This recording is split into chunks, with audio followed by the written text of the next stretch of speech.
इन जिज्ञासु घटनाओं के 4 दिन बाद रात के करीब 11 बजे कैंटरविले चेस से अंतिम संस्कार शुरू हुआ। रथ को 8 काले घोड़ों द्वारा खींचा गया था, जिनमें से प्रत्येक के सिर पर शुतुरमुर्ग के पंखों का एक बड़ा गुच्छा था और सीसा के ताबूत को एक समृद्ध बैंगनी रंग के पाल से ढका गया था, जिस पर सोने में कशीदाकारी कैंटरविले कोट ऑफ आर्म्स था। रथ और कोचों के बगल में जलती हुई मशालों के साथ नौकर चल रहे थे और पूरी बारात थी। हॉर्स और कैश की तरफ से नौकरों ने रोशनी वाली मशालों के साथ आश्चर्यजनक रूप से प्रभावशाली रूप से चला गया। लॉर्ड कैंटरविल मुख्य शोककर्ता थे, विशेष रूप से वेल्स से अंतिम संस्कार में शामिल होने के लिए आए थे और पहली गाड़ी में वर्जीनिया के साथ बैठे थे। फिर आया संयुक्त राज्य के मंत्री और उनकी पत्नी, फिर वाशिंगटन और 3 लड़के, और आखिरी गाड़ी में श्रीमती उमनी थी। आमतौर पर यह महसूस किया गया था कि वह अपने 44 जीवन के 50 वर्षों से अधिक समय तक भूत से डरी हुई थी। वो उसे अंतिम देखने का अधिकार था। पुराने यू पेड़ के ठीक नीचे चर्चयार्ड के कोने में एक गहरी कब्र खोदी गई थी और सेवा को रेव ऑगस्ट डैम्पियर द्वारा सबसे प्रभावशाली तरीके से पढ़ा गया था। जब समारोह समाप्त हो गया था, कैंटरविले परिवार में मनाए गए एक पुराने रिवाज के अनुसार नौकरों ने अपनी मशालें बुझा दी और जैसे ही ताबूत को कब्र में उतारा जा रहा था, वर्जीनिया आगे बढ़ा और उस पर सफेद और पिन से बना एक बड़ा क्रॉस रखा। कश्मीर बादाम फूल। जैसे ही उसने ऐसा किया, चांद एक बादल के पीछे से निकला और उसकी खामोश चांदी से छोटा चर्चयार्ड भर गया और दूर से एक कोकिला गाना शुरू कर दिया। उसने मौत के बगीचे के भूत के विवरण के बारे में सोचा। उसकी आंखें आंसुओं से धुंधली हो गईं और उसने ड्राइव होम के दौरान मुश्किल से एक शब्द भी बोला। अगली सुबह लॉर्ड कैंटरविले के शहर जाने से पहले मिस्टर ओटिस ने वर्जीनिया को भूत द्वारा दिए गए गहनों के विषय पर उनके साथ एक साक्षात्कार किया था। वे पूरी तरह से शानदार थे, विशेष रूप से एक निश्चित मानिक हार। चांद इसे पुराने वेनिशियन सेटिंग के साथ एक डॉट के पीछे से आया था, जो वास्तव में 16वीं शताब्दी के काम का एक शानदार नमूना था और उनका मूल्य इतना महान था कि मिस्टर ओस ने अपनी बेटी को उन्हें स्वीकार करने की अनुमति देने के बारे में काफी संदेह महसूस किया। हे प्रभु, उन्होंने कहा, मुझे पता है कि इस देश में ट्रिंकेट के साथ साथ भूमि पर भी लगाने के लिए मॉटमैन आयोजित किया जाता है और यह मेरे लिए बिल्कुल स्पष्ट है कि ये गहने आपके परिवार में विरासत है या होने चाहिए। मैं तदनुसार आपको उन्हें अपने साथ लंदन ले जाने के लिए भीख मांगनी चाहिए और उन्हें अपनी संपत्ति के एक हिस्से के रूप में मानना, जो कुछ अजीब परिस्थितियों में आपको बहाल कर दिया गया है। मेरी बेटी के लिए वो केवल एक बच्चा है और उसके पास है, फिर भी मुझे यह कहते हुए खुशी हो रही है, लेकिन बेकार विलासिता के ऐसे सामानों में बहुत कम दिलचस्पी है। मुझे श्रीमती ओटिस द्वारा भी सूचित किया गया है, जो एक कह सकते हैं कला पर कोई मामूली अधिकार नहीं है, जिन्हें बोस्टन में कई सर्दियां बिताने का सौभाग्य मिला है जब वो एक लड़की थी, कि इन रत्नों की कीमत बहुत अधिक है और अगर बिक्री के लिए पेशकश की जाती है तो एक उच्च कीमत मिलेगी। इन परिस्थितियों में लॉर्ड कैंटरविले, मुझे यकीन है कि आप पहचान लेंगे कि कैसे। मेरे लिए यह असंभव होगा कि मैं उन्हें अपने परिवार के किसी भी सदस्य के कब्जे में रहने दूं और वास्तव में ऐसे सभी व्यर्थ सामान और खिलौने जो ब्रिटिश अभिजात वर्ग की गरिमा के लिए उपयुक्त या आवश्यक है, पूरी तरह से बेकार होंगे उन लोगों के बीच जो गंभीर रूप से बड़े हुए हैं और एक अमर रिपब्लिकन सादगी के सिद्धांतों को मानते हैं। शायद मुझे यह उल्लेख करना चाहिए कि वर्जीनिया बहुत चिंतित है कि आप उसे अपने दुर्भाग्यपूर्ण लेकिन पथभ्रष्ट पूर्वज के स्मृति चिन्ह के रूप में बॉक्स को अपने पास रखने की अनुमति दें, चूंकि यह बहुत पुराना है। और परिणाम स्वरूप मरम्मत से बाहर एक अच्छा सौदा है। आप शायद उसके अनुरोध का पालन करने के लिए उपयुक्त समझ सकते हैं। अपने हिस्से के लिए मैं स्वीकार करता हूं कि मैं अपने एक बच्चे को किसी भी रूप में मध्ययुगीनता के साथ सहानुभूति व्यक्त करते हुए देखकर आश्चर्यचकित हूं, और इसका केवल इस तथ्य से हिसाब कर सकता हूं कि वर्जीनिया का जन्म आपके लंदन उपनगरों में श्रीमती के तुरंत बाद हुआ था। ओटिस एथेंस की यात्रा से लौटा था।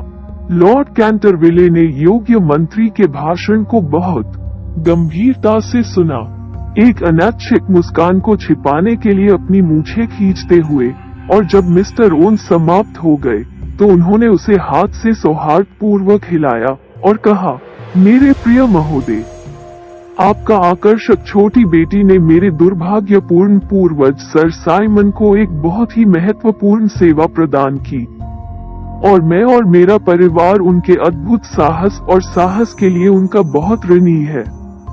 गहने स्पष्ट रूप से उसके हैं, और मेरा मानना कि अगर मैं उन्हें उससे लेने के लिए पर्याप्त हृदयहीन होता तो दुष्ट बूढ़ा एक पखवाड़े में अपनी कब्र से बाहर हो जाता, जिससे मुझे जीवन का शैतान मिल जाता।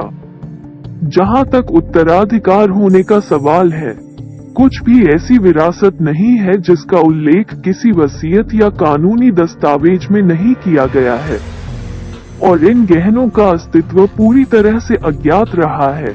मैं आपको विश्वास दिलाता हूं कि आपके बटले से ज्यादा मेरा उन पर कोई दावा नहीं है, और जब मिस वर्जीनिया बड़ी हो जाती है तो मैं यह कहने की हिम्मत करता हूं कि वो पहनने के लिए सुंदर चीजें पाकर खुश होंगी। इसके अलावा आप भूल जाते हैं मिस्टर ओटिस कि आपने फर्नीचर और भूत को एक मूल्य पर लिया, और जो कुछ भी भूत का था वो तुरंत आपके कब्जे में चला गया, जैसा कि सर साइमन ने जो भी गतिविधि दिखाई होगी रात में गलियारे में। कानून के अनुसार वो वास्तव में मर चुका था, और आपने उसकी संपत्ति खरीदकर हासिल की।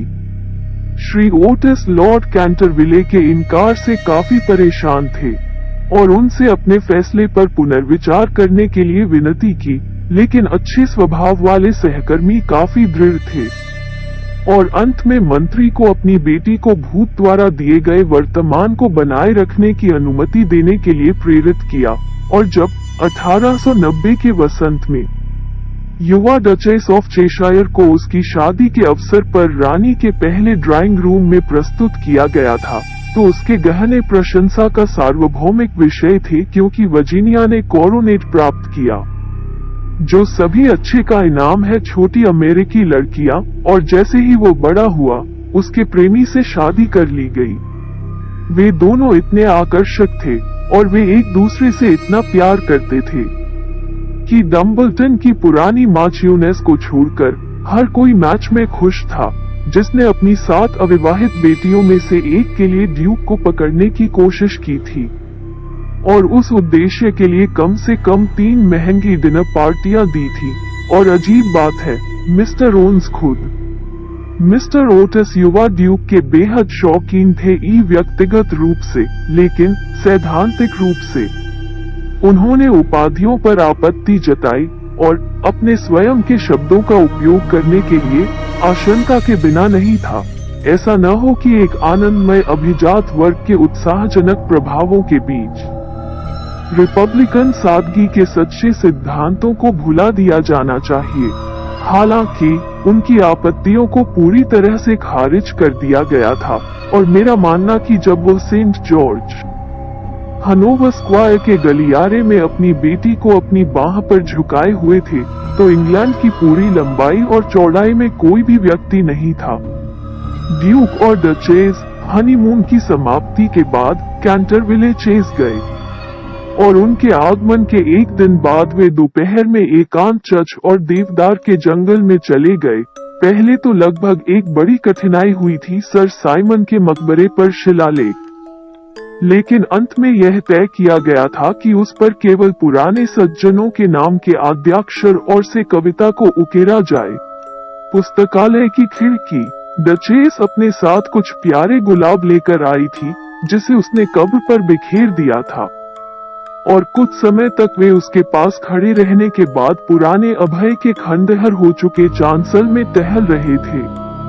वहां रानी एक गिरे हुए खंभे पर बैठ गई, जबकि उसका पति उसके पैरों पर सिगरेट पी रहा था और उसकी सुंदर आंखों को देख रहा था। अचानक उसने अपनी सिगरेट फेंक दी, उसका हाथ पकड़ लिया और उससे कहा, वर्जीनिया, एक पत्नी को अपने पति से कोई रहस्य नहीं रखना चाहिए। प्रिय सेसिल, मेरे पास तुमसे कोई रहस्य नहीं है। हाँ, आपके पास है, उसने जवाब दिया मुस्कुराते हुए। आपने मुझे कभी नहीं बताया कि जब आप भूत के साथ बंद थे तो आपके साथ क्या हुआ था। मैंने कभी किसी को नहीं बताया, सेसिल, वर्जीनिया ने गंभीरता से कहा। मुझे यह पता है, लेकिन आप मुझे बता सकता है। कृपया मुझसे मत पूछो, सेसिल, मैं आपको नहीं बता सकता।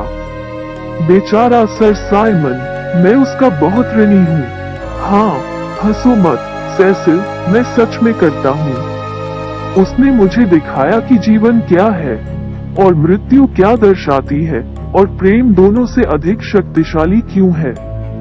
ड्यूक ने उठकर अपनी पत्नी को प्यार से चूमा। जब तक मेरे पास आपका दिल है, तब तक आप अपना रहस्य रख सकते हैं। वो बड़बड़ाया, आपके पास हमेशा से है, सेसिल, और आप किसी दिन हमारे बच्चों को बताएंगे, क्या आप नहीं करेंगे? वर्जीनिया शर्मा गया।